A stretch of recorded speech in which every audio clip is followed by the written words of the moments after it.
Hello friends, मैं हूँ Aditi waste Bengal से। आज के एक रिवर्स एलिमेंट आपको बॉक्स में बना के दिखाऊंगी। तो प्रथम में बॉक्स ले लिया उसके लिए, और तारपरे एक साइड में एक रोज आँक दिया।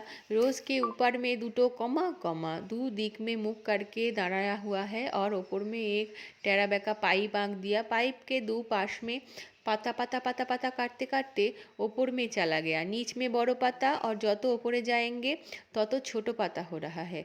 ऐसे ही सेम अन्य साइड में लेकिन उल्टो करके काट दिया, माने যেই दिक में रोज आँका था এই दिक में সেটা না करके পরের বা মানে মাঝখান में ওপর तरफ रोज आँक दिया। এবং ওই কমা देकर ওই पाइप देकर फिर पाता पाता पाता पाता বড় পাতা से ছোট পাতা ওপরে चला गया।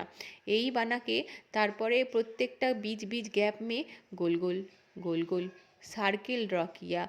थोड़ा सा मीडियम हाइट का सर्किल, माने मीडियम साइज़ का सर्किल बनाना है, बेशी छोटो नहीं बनाना, नहीं तो डूब जाएगा मेहंदी के अंदर। तारपर में भर रहे हैं चारीपाश भालो करके।